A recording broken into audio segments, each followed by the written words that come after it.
The man known to history as the Marquis de Sade was born on the 2nd of June 1740 in the Hôtel de Condé in the city of Paris in France. His full Christian name was Donatien Alphonse François de Sade. His father was Jean-Baptiste François Joseph de Sade, Marquis or Count de Sade in the French minor nobility. The de Sade family was of the ancient aristocracy, able to trace their lineage back to the high Middle Ages over 5 centuries earlier. Consequently, Jean-Baptiste had obtained a number of senior governmental positions during the 1730s as both a military commander and a diplomat. Donatien's mother was Marie-Éléonore de Maillet de Carman. She came from an even more esteemed branch of the French aristocracy that was a junior branch of the Condé family. The princes of Condé were some of the most senior aristocrats in France during the 17th and 18th centuries. It was owing to her background that de Sade was born in the Hôtel de Condé in Paris. The Condés were also related to the House of Bourbon, the royal house in France since the late 16th century. As such, de Sade was distantly related to King Louis XV, the ruler of the country from 1715 to 1774. His family ties would ensure that de Sade escaped punishment for many of his misdeeds in the 1760s and 1770s as he grew older, but also that he acquired a public notoriety which might have been avoided had his family been more obscure. Donatien spent his first years growing up in Paris, often at the Hôtel de Condé, where he was born and where his mother served in the household of the Condé family during a period of transition as Prince Louis-Joseph became Prince of Condé in 1740, when he was little more than an infant, right around the time Donatien was born. De Sade and the Prince of Condé were playmates here during the early 1740s, though the relationship became tempestuous. It is believed that Donatien may have struck Louis-Joseph at some point in 1744. A brawl between children is perhaps not the worst of crimes, but Donatien had struck a royal prince, and so he had to be punished. He was dismissed from the Hôtel de Condé and sent to live with his grandmother in Avignon in the south of France. A year later, he was then transferred to the home of another relative, his father's brother, the Abbé de Sade. Donatien's uncle was an ecclesiastical lord, though one with a liberal streak, and he was much influenced by him in his youth. Meanwhile, in Paris, Donatien's parents' marriage collapsed at the end of the 1740s, as his father fell out of royal favor and his mother went to live eventually in a convent. Biographers have noted the irony of the fact that de Sade's mother became a nun, though perhaps his objection to the church in later years was in part owing to this development in his childhood years. In examining de Sade's life, it is worth bearing in mind the social and political circumstances in which he grew up and lived. Europe in the 18th century was still broadly mired in the restrictive social circumstances that had prevailed for centuries. Christian morality predominated, with all of its prohibitions on promiscuous sexual activity and also on modes of thought and social activities. Social life was also regulated, insofar as people thought there were acceptable and unacceptable codes of conduct. This is not unusual.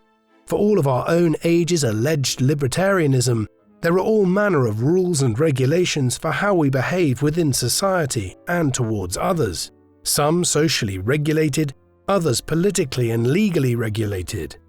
The same was true in de Sade's time, in particular in the realm of pornography and open discussion of sexual activity, things which were not only socially prohibited, but which it is fair to say nobody even really considered writing about in a public way. However, de Sade was also living in an age of social and political change. The 18th century was the era of the Enlightenment, when men and women began to question a great many firmly held views about everything from religion and politics to sex and social interaction.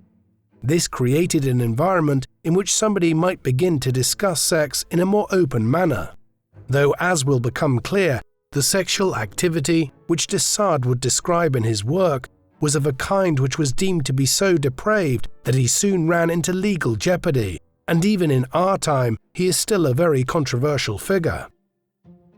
Donatien's relatively sheltered upbringing in the south of France was to change in the early 1750s when he was still very young. In 1750, he was sent to a Jesuit college in Paris. Here he received a good education, but biographers have speculated that he also suffered corporal punishment and possibly even abuse while there. In 1754, he headed to a French military academy. This was a not altogether uncommon avenue for a son of a French noble at the time, and in December 1755, when he was just 15 years of age, he was commissioned into the King's Foot Guard as a sub-lieutenant. France was already at war by that time in North America against the British and their Native American allies. However, this soon expanded into the 7 Years' War in Europe after Britain allied with Prussia and France with Austria in a growing continental conflict over a wide range of disputes. De Sade spent the entire war in service until 1763, when it ended in a stalemate in Europe and a British victory in North America with the transfer of the French colonies in what is now Canada to England. Donatien's military career had been mixed. He was praised by his commanding officers as an intelligent sub-commander, though one who had problems with authority and the chain of command. Not ideal characteristics for a military career. Unsurprisingly, he was discharged from his post when the war ended. Even in these early years, there were difficult elements emerging surrounding Donatien's character. While in the army, he developed a taste for cards and games of chance. Gambling was a perennial problem of the nobility in early modern Europe, and more than a few aristocratic families had been bankrupted and destroyed in France, England, and other regions on the back of a delinquent member running up huge debts and having to sell off their estates. On top of this, de Sade quickly developed a reputation as a reckless spendthrift, spending beyond his means and having a taste for the high life. On the surface, as a distant relative of the royal family, he might have had the money to pay for this, but in reality, the de Sade family were not doing well financially, and his father regularly lambasted Donatien for his excessive expenditure.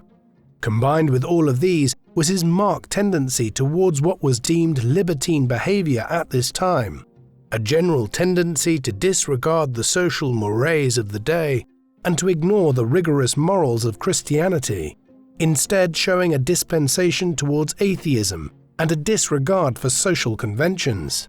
As much as his father might have tried to correct his son, he ultimately failed, and when Jean-Baptiste died in 1767, Donatien succeeded to the resources that came with becoming the Marquis de Sade at just 27 years of age. By the time Donatien became the Marquis, he had been married for several years. Back in 1763, as the 7 Years' War came to an end and Donatien was discharged from the military, his father organized an arranged marriage for him. The prospective bride was Renée Pélagie de Montreuil, a member of another French noble family, though one whose financial circumstances were much better than the de Sades. Donatien's father had hoped that the marriage would both improve the family's financial affairs through a large dowry and also set the future Marquis on the straight and narrow. Donatien was unenthused by the prospect. He already had a lover in the early 1760s, Laure de Loris, though she eventually rejected him.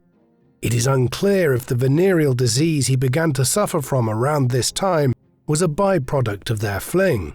In any event, he eventually agreed to marry Renée Pélagie, doing so on the 17th of May 1763, after the king had given the union involving his distant cousin the royal blessing. Initially, the marriage was a relatively stable one, and over time they had 3 children, Louis, Donatien Jr., and Madeleine, born respectively in 1767, 1769, and 1771. However, even by the time the eldest, Louis, was born in 1767, de Sade had grown weary of his wife's Catholic moralizing and the marriage was strained. She was nevertheless determined not to divorce or separate, and they would remain married for 27 years, with René Pélagie becoming the epitome of the long-suffering wife in the process. Just months after he married René Pélagie, de Sade became embroiled in the first of numerous affairs and scandals, which would result in personal and legal difficulties and eventually land him in prison for ever-expanding periods of time. This first incident centered on de Sade's hiring of a prostitute by the name of Jeanne Testard in October 1763. After spending the night in an apartment which de Sade had rented in Paris, she went to the police the next day, alleging that de Sade had behaved in an abominable manner towards her. Amongst her claims were that de Sade had locked the apartment and refused to let her leave. He had then unleashed a wave of atheistic obscenities and had allegedly desecrated a holy chalice with bodily fluids. He had apparently also asked her to flagellate him, while Testard claimed that de Sade had requested her to perform illegal lewd acts on his fundament, something which she had drawn a line at. Not only were the acts illegal, but sacrilege and unacceptable in Catholic France at the time. Just over a week later, de Sade was arrested and imprisoned with the consent of the king, who had been consulted on the matter. He was sent to a prison in Vincennes near Paris. Exactly what we should make of the whole affair is unclear. Many of these things de Sade was accused of were not criminal by today's standards. One of Testard's accusations was that the Marquis had read atheistic poetry to her. De Sade was quickly free. He began writing to the court, expressing his deep regret for his actions and his desire to see a priest who would hear his confession so that he might get back to a more Christian life. This certainly wasn't what happened, though. Released through the intervention of the king after just a few weeks, de Sade left Paris thereafter and spent much of the mid-1760s living between a property owned by his wife's family in Normandy and one of his own family's chateaux in the south of France. He had little choice in this initially, as the terms of his release from the prison in Vincennes had been that he did not return to Paris for some time. However, eventually the king sent word that he could return to the capital. De Sade chose not to, instead harboring a series of mistresses in his new home in Provence, and beginning his literary career as a would-be dramatist, even setting up a small theatre in his country retreat.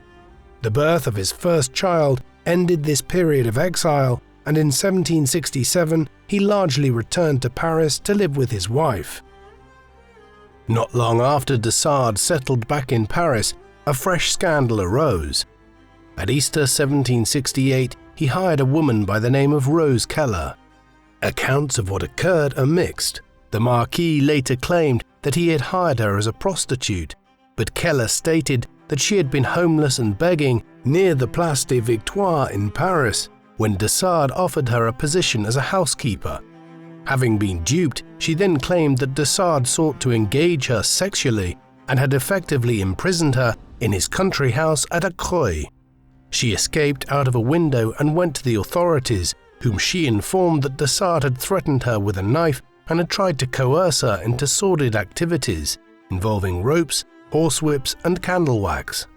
When he was questioned several days later, de Sade claimed that he had hired Keller as a prostitute and that some of what she was claiming was not accurate. After the king was informed of the case, he ordered his distant cousin's arrest, and the Marquis spent several weeks imprisoned yet again. Eventually, after several months of toing and froing, de Sade was fully released and the charges dropped, after he agreed to make a charitable donation to the poor of Paris. His release on this occasion seemingly followed his wife's family's intervention with the king. While de Sade was once again out of legal trouble by the end of 1768, the case had generated a lot of publicity in Paris on account of it involving a minor noble who was a distant cousin of King Louis XV, who was also married to a woman hailing from another aristocratic family. In an age of growing disaffection with the crown and nobility, and the aloof manner in which they lived at Versailles outside of Paris, here seemed to be evidence of the perversity of some of these people. In annoyance, the king banished de Sade from Paris yet again and ordered him to maintain a lower profile. The Marquis responded by once again taking up residence at his country estate in the south, at La Coste near Vaucluse. He spent much of 1769 here, though he also re-entered the military at this point, in large part in an attempt to improve his financial situation.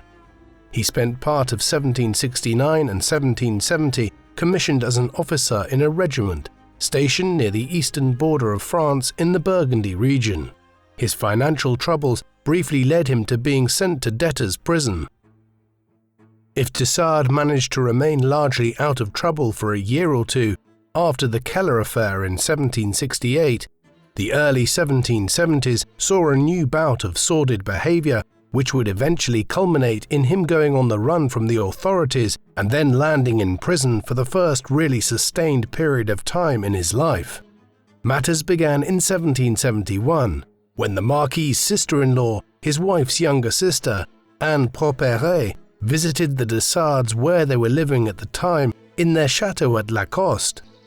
During the visit, Donatien is believed to have begun an affair with the 19-year-old sister-in-law, doubtlessly creating further problems for his long-suffering wife and within her family.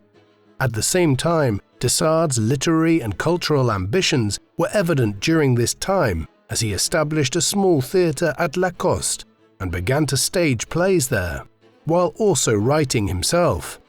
Here was the mix which would characterize the rest of his life: literary ambitions walking hand in hand with personal turmoil.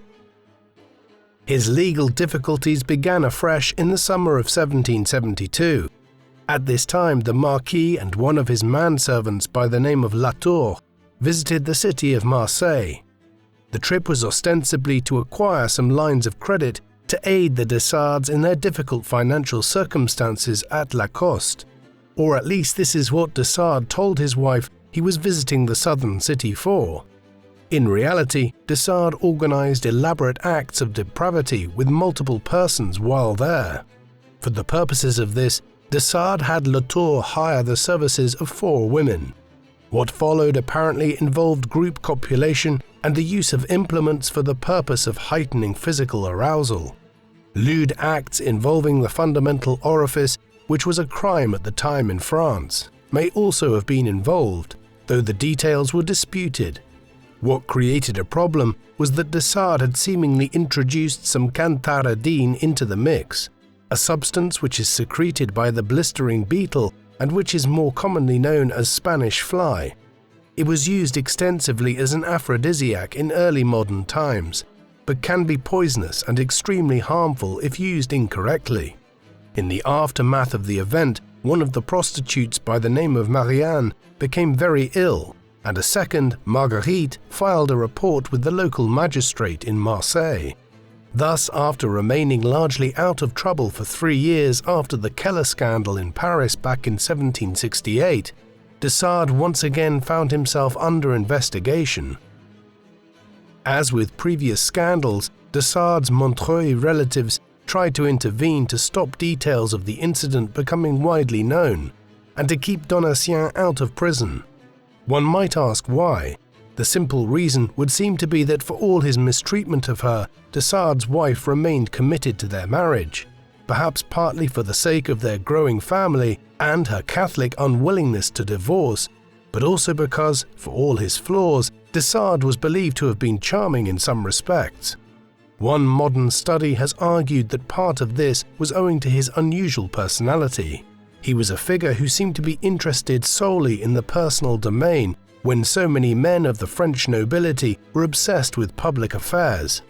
Whatever the reasons, it led Renée Pelagie to stay with him for far longer than she should have, even dropping goods off for him multiple times a week when he was in prison throughout the 1780s. In 1772, it led her to yet again intervene, to have her family pay off the prostitutes involved in the scandal in Marseilles to drop their charges. They did so, but the case had come to public attention and the magistrates in the city decided to continue the investigation. While in September 1772, the people of Marseilles executed straw effigies in the city centre which were meant to represent de Sade and his servant Latour, an indication of public revulsion at the scandal. The next 2 years were chaotic in de Sade and his wife's lives. The Marseilles case refused to go away, and as the authorities in the city continued to press for the Marquis's arrest, Donatien decided to abscond abroad to Italy for a time, spending several months living in the Kingdom of Sardinia, which, contrary to its name, was centered on the Piedmont region straddling the modern-day border between France and Italy, the rulers of which had latterly acquired the island of Sardinia as a territorial possession. Warrants were active for de Sade's arrest during this time, and his mother-in-law, Madame de Montreuil, had also turned on him this time, wishing to see the apparent monster that her daughter had married removed to prison. She was petitioning King Louis XV to follow through on imprisoning de Sade for a sustained period over the Marseilles charges, but the king died in May 1774 before Donatien could be imprisoned again. The royal warrant against de Sade lapsed thereafter, though his mother-in-law continued to petition the new king, Louis XVI, for the Marquis's arrest. Meanwhile, back in France in the mid-1770s, de Sade began writing a book entitled Voyage d'Italie, or Italian Voyage, based to some extent on his brief period as a fugitive in northern Italy. If there was a pattern to de Sade's behavior in the 1760s, it was one of general quiet for a few years at a time, punctuated by periods of him engaging in certain reprehensible actions which turned his life upside down. By the 1770s, the direct opposite was the case. There seemed to be very few periods in which he was not engaged in one scandalous action or another. In this vein, shortly after the Marseilles affair seemed to be behind him and he was able to return to live at Lacoste unhindered, he created another crisis. In the winter of 1774 into early 1775, he saw to it that his wife hired several young women as servants at Lacoste. Given de Sade's behavior over the previous decade, it was no surprise to find that charges soon emerged that the Marquis had engaged in copulation with his new household staff in a sordid party involving flagellation. He was soon being investigated anew by the authorities, this time based out of the city of Lyon. It only added to the growing scandal that one of the servants in question died at Lacoste a few months later. Although there is no evidence to suggest that this was related to some form of mistreatment, and given the prevalence of fatal diseases like smallpox in Europe at the time, it was possibly unrelated. The exact specifics of everything that occurred are debated. What is known is that several of the staff involved remained working at Lacoste for some time to come, but de Sade was not there after a time. With legal jeopardy mounting yet again, he repeated his earlier disappearing act and headed to Italy for a time. By 1776, the Marquis was back in southern France, as the legal investigations over the events of the previous year died down. Incredibly, he made no efforts to reform his behavior or to avoid coming quickly to attention again. In the winter of 1776, for instance, he hired several new servants and was soon involved in a fresh outrage centered on a 22-year-old woman by the name of Catherine Treillet. It was largely based on the Marquis offering to pay some of his servants to engage in sexual activities with him, an offer which led several of his staff to understandably leave their employment at Lacoste. Treillet's father learned of these developments and he took matters into his own hands in a way which de Sade had not previously experienced, arriving to Lacoste and shooting at the Marquis, who only survived because the gun misfired, but the fallout was more damaging. De Sade was soon arrested in 1777, and in the months that followed, a trial commenced. This time, the Marquis could not abscond to Italy. Instead, he was held while the trial was proceeding in Vincennes prison, outside Paris, where he had spent several months a decade earlier. Convicted in 1778 of, quote, debauchery and immoderate libertinage, he would now spend the next 12 years in prison. The Marquis's scandalous and criminal behavior had finally caught up with him. De Sade's time in prison between 1778 and 1790 was under better circumstances than was typical of most prisons in the 18th century. He was provided with material needed to write and maintain an extensive correspondence with his family and others. This was especially the case from early 1784, after he was removed from Vincennes to the Bastille prison near the centre of Paris, a prison where his wife was nearby and was able to call regularly.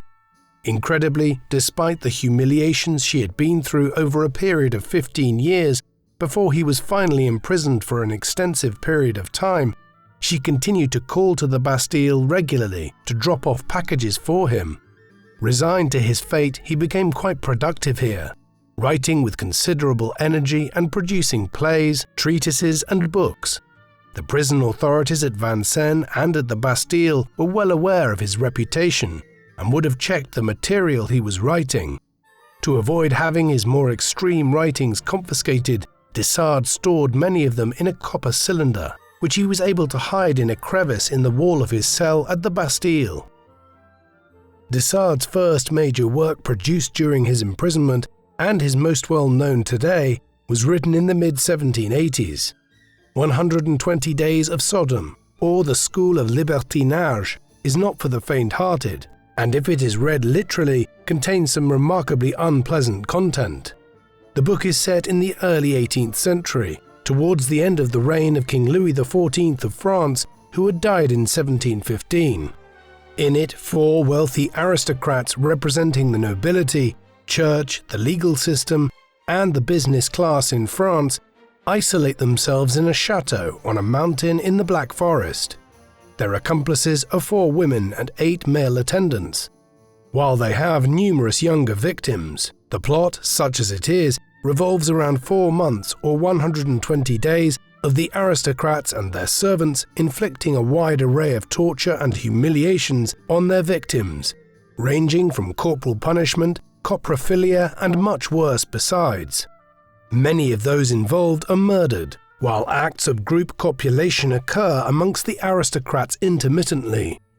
The events at the chateau culminate in part 4 of the book in the 4th month of its narrative, February, with some of the aristocrats murdering some of their own daughters and family members.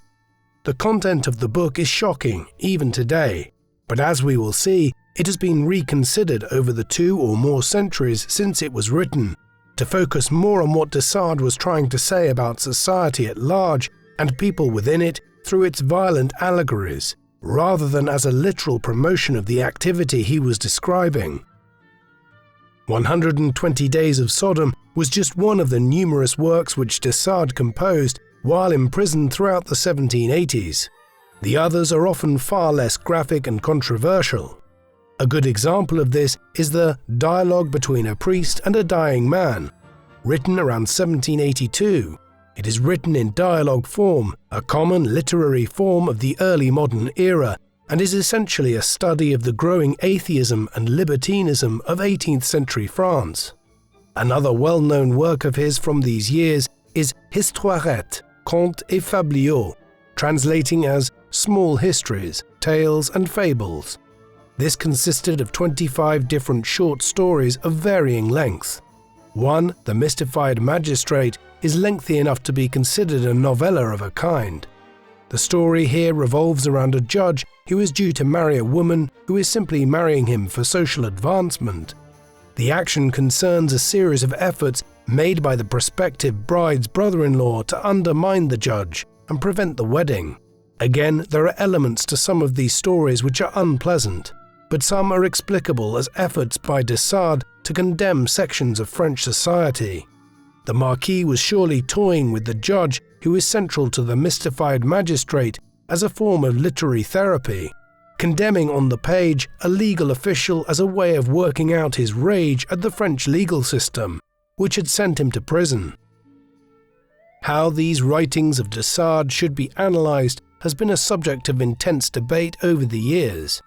Some scholars have dismissed them as vile pornography, the product of a quasi-deranged mind that viewed torture, and worse besides, as acceptable topics for depiction. Others have in turn dismissed these criticisms and argue that de Sade's work has to be viewed more as allegory, and that in presenting absurdist or outlandish stories, he was actually trying to reflect on the absurdity of society. In this light, it should be noted that the 4 central characters of 120 Days of Sodom are meant to represent the tiers of French high society: the aristocracy, the church, the judiciary, and the mercantile and banking class. It is held that de Sade was effectively satirizing the depravity of the elites of France prior to the French Revolution through an outlandish account of what they got up to behind closed doors. There were precedents for writing in this absurdist strain to highlight political and social issues. Jonathan Swift's Gulliver's Travels, written towards the start of the 18th century, was a tale of a bizarre land called Lilliput, inhabited by tiny people, which Swift used as an allegorical means of assessing Britain's policies in Ireland. While in his Candide, published a quarter of a century before de Sade wrote 120 Days of Sodom, Voltaire effectively tortures his titular character by having him suffer through an appalling array of physical and social disasters, including 2 earthquakes and torture at the hands of the Portuguese Inquisition. As such, de Sade was writing within a well-established absurdist and satirical tradition during the Enlightenment. In many ways, it is peculiar that de Sade's work is read so literally by critics of his. Consider the fact that de Sade was writing just a few decades before the Germanic folklore revival in Germany and Scandinavia saw writers like the Brothers Grimm begin to compile compendia of what we call fairy tales today. Some of the tales they presented are actually quite shocking. In the tale of Snow White, the huntsman is instructed to take Snow White into the woods and kill her, before bringing her organs back to the evil queen as evidence that he has murdered her. In another Grimm Brothers story, The Juniper Tree, a woman kills her son before cooking him in a stew and serving it to her husband. Barely concealed innuendos abound throughout tales like Rapunzel, and there are passages of the original Cinderella where, in an effort to make the slipper fit on their feet, Cinderella's stepsisters cut off their own toes. And in Hansel and Gretel, the action centers on a witch who is a cannibal. However, despite these shocking scenes, the tales collected by the Brothers Grimm have become central to the stories told to children in modern times and the core of Disney's 20th century film output. The reason is that nobody reads them and thinks that the Brothers Grimm were actually advocating the things that happened in the stories. The difference with de Sade is that people are conflicted as to whether or not he was condoning and promoting the behavior he described, or whether books like 120 Days of Sodom should also be read as allegory or satire of a kind. Of course, in any such evaluation of de Sade's intent, his own personal conduct comes into consideration. The Brothers Grimm, for all that they might have liked collecting and editing shocking tales of violence in the woods of Germany, were 2 fairly upstanding middle-class academics. The most controversial thing they ever did was to join a protest at the University of Göttingen against some constitutional changes in the Kingdom of Hanover in 1837. In contrast, de Sade was implicated in numerous sexual scandals and spent much of his life imprisoned. Owing to this, critics of de Sade's writings have tended to suggest that he wasn't just writing about sexual depravity as a means of critiquing French society, but was describing his own perversions and thoughts. Even here, though, there is a debate. For all that he was mired in scandal and spent much of his life imprisoned, de Sade didn't engage in many of the crimes that he described. Though admittedly he was fond of prostitutes, engaged in sadomasochistic behavior, and by any modern standard breached many people's boundaries and rights, his activities also involved teenagers. However, while it is not to defend him, it should also be noted that the understanding of the age at which people reached sexual maturity differed considerably in early modern times. Marie Antoinette, for example, was just 14 years old when she married the future King Louis XVI in 1770. Indeed, the things which the authorities were most concerned with in de Sade's behavior were his engagement in sordid acts and his general atheism and immorality. However it is assessed, It should be noted that the wanton acts and murder which he described in his writings can't be attributed directly to him in real life.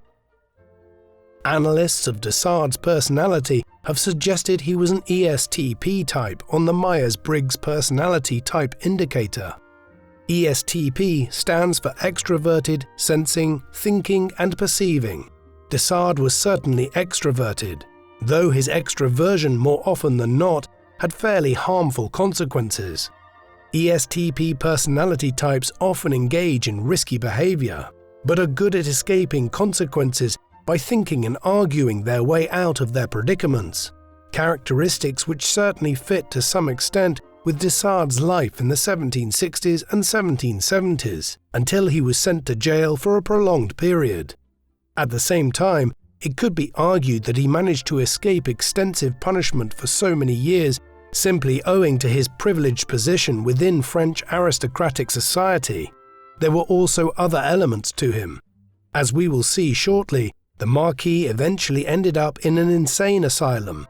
This was broadly the result of a society that had no real understanding of psychology from a clinical perspective, and which shoehorned people with all sorts of psychological maladies into their one-size-fits-all definition of being insane. That said, it also seems clear that he was prone to bouts of depression and severe mood swings, which exacerbated his tendency to mire himself in scandal. De Sade's circumstances changed dramatically in 1789 as a result of events out in the wider world. The same forces of social and intellectual change which had created a figure like de Sade in the first place were also changing French society. In 1789, King Louis XVI had convened the Estates General, the French Parliament, for the first time in 175 years in order to acquire a financial subsidy from the French political nation as a means of escaping from an economic crisis which had enveloped France.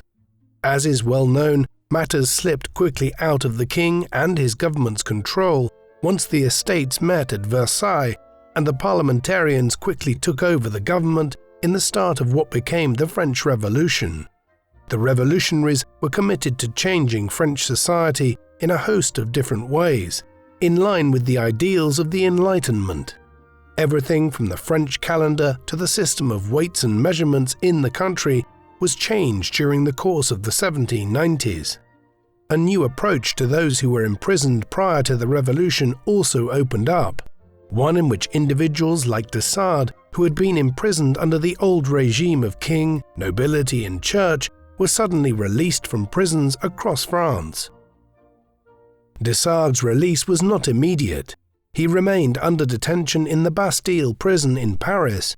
In fact, his few liberties there were further restricted when he was informed in June 1789 that he would no longer be able to walk outside in the yard, as the prison guards were wary of the tense revolutionary atmosphere in the streets of Paris. De Sade responded to this development by shouting out of the windows of the prison that the warders inside the Bastille were killing the prisoners. Fearing a riot, the guards then had de Sade sent to the Charenton asylum at Saint-Maurice in the suburbs of Paris. Consequently, he was not in the Bastille when the prison was stormed by the revolutionary mob in Paris on the 14th of July 1789. The event was significant, as de Sade's revised and completed copy of 120 Days of Sodom had been left behind in the Bastille when he was moved, and he believed it had been destroyed and otherwise lost when the prison was attacked. It would not be published until 1904. Meanwhile, de Sade did not have to remain at Charenton for long. In the spring of 1790, as the revolutionary overhaul of French society continued, he was placed on a list of those to be released. In early April 1790, he walked out of Charenton a free man. Peculiarly, one of the first things to happen after de Sade was released from prison in 1790 was that his wife sought a divorce. She had not sought one during all his years in prison and had actually remained loyal to him in some senses. The possibility of a return to the chaos of the 1770s, though, appears to have been too much for her, and in September 1790 they legally separated. In the new spirit of the revolutionary period, de Sade was somewhat rehabilitated following his release, as many of the views which he had espoused on atheism and sexual license became less controversial. He intended to fully capitalize on this, reinventing himself as a man of letters and attempting to launch his literary and dramatic career. This included staging his play Oxtian in Paris in the autumn of 1791. But the most notable output in the first years after his release was the publication of the novel Justine, or The Misfortunes of Virtue, which he had begun and written a full draft of while imprisoned in the Bastille. In 1791, he finished a revised version and published it anonymously. The novella focuses on a woman called Justine and her passage through her teenage years into her young adult years up to the age of 26. Over a period of a decade and a half, Justine suffers innumerable indignations, many perpetrated by the monks of a monastery she seeks shelter in. Others take place out in wider French society. Large parts of the book diverge from this theme of sexual violence and are concerned more with her own efforts to establish her freedom within society. Consequently, much like 120 Days of Sodom, the book has produced widely differing interpretations. Some view it as another example of the perversity of de Sade's mind and writings. Others have argued that the novella is actually a story about the many horrors of French society, in which de Sade presents Justine as the heroine, who eventually breaks free of her many oppressions. Though in typical de Sade absurdist form, Justine is killed by a bolt of lightning at the end. By the time Justine was published, de Sade was married again, having met and wed an actress by the name of Marie-Constance Quesnay shortly after his first marriage ended. Curiously, this second marriage was more settled, and de Sade continued to be a productive writer throughout the 1790s, avoiding the overt scandals of the 1770s, perhaps thinking better of it in a time when the revolutionaries were more prone to behead people they disagreed with than throw them in prison as King Louis XV and King Louis XVI's governments had done. He published numerous works in the years that followed, notably Philosophy in the Bedroom, a dialogue-form treatise in which the two protagonists debate the centrality of libertinism and atheism to the French Revolution. An expanded version of Justine was published anonymously in 1797 as The New Justine, while at the end of the decade he produced a collection of short stories entitled Crimes of Love. By then, many were aware that several scandalous publications which had appeared anonymously in print in France in the 1790s were the work of the infamous Marquis, and unrest was once more beginning to build up around him. The last months of the 18th century saw events occur in France as a whole, which, as with those which had occurred in 1789, would have implications for de Sade's freedom and the course of the remainder of his life. While the revolution 10 years earlier had ushered in a period of reaction against the old order, which had conspired to make the Marquis a free man in 1790, in November 1799, Napoleon Bonaparte, a Corsican general who had risen to immense popularity in the Republic on the back of his victories in Italy in 1796 and 1797, seized power in Paris in a coup. He now set up a dictatorship in all but name, known as the Consulate, with himself as first consul of France. One of the major decisions Napoleon took was to reverse some of the social changes which had been initiated under the revolutionaries during the 1790s. For instance, it was Napoleon who reached a rapprochement with the Roman Catholic Church after years of revolutionary attacks on Catholicism. This drift towards a more conservative social outlook on the part of the consulate government ensured that public morals and social views drifted away from the libertine approach of the 1790s towards a more conservative outlook. De Sade once again became a figure of dubious views in France in the process. The spring of 1801, by which time de Sade had reached his 60th year, saw growing censorship of the Marquis's work. Thousands of copies of his books were confiscated from booksellers in Paris. Then, after 11 years at large in French society, de Sade was arrested again. There would be no show trial, such as had occurred back in 1777 and 1778 on the strength of his crimes in the 1770s. Instead, de Sade was initially held under the pornography laws active in France at the time, and additional charges were added in the weeks that followed, culminating in the Marquis being declared insane.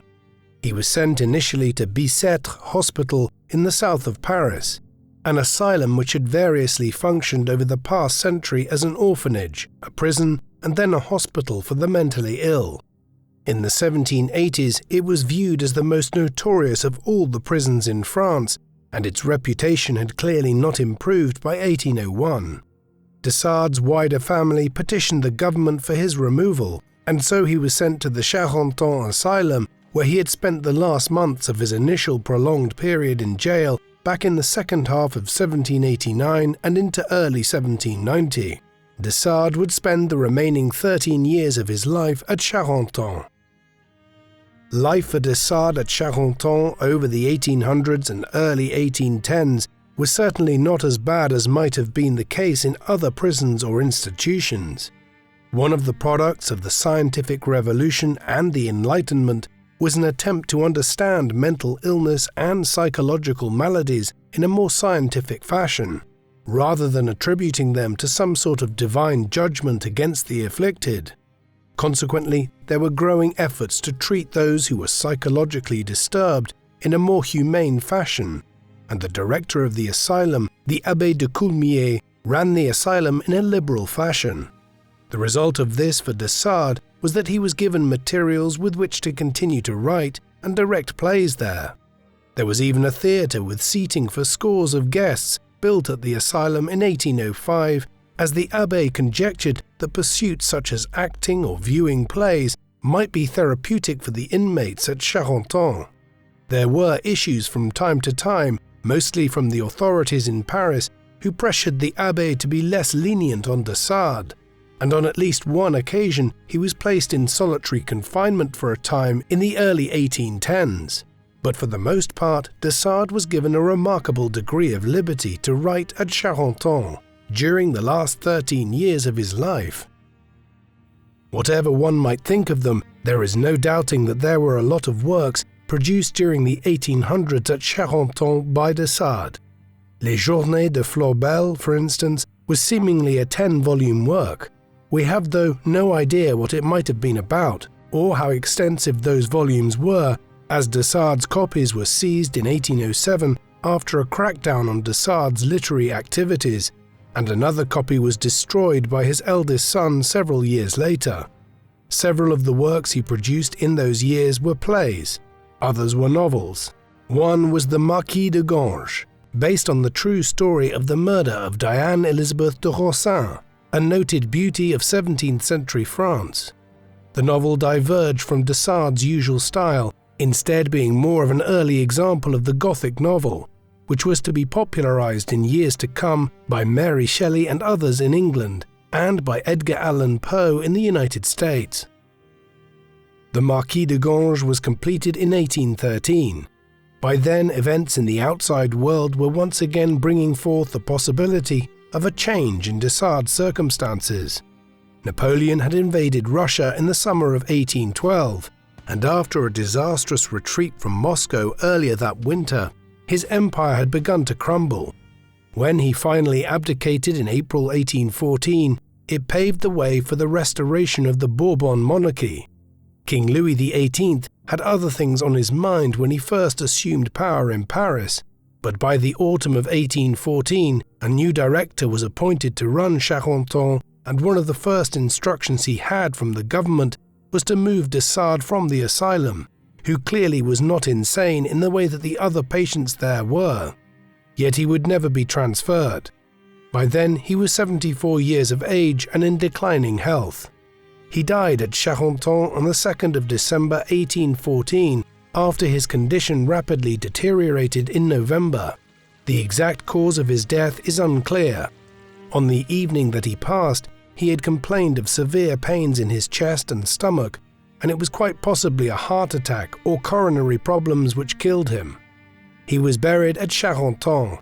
A specific request that he had made for his body to be left intact was ignored, and several years later his skull was taken on a peculiar tour of Europe as interest in the father of sadism increased.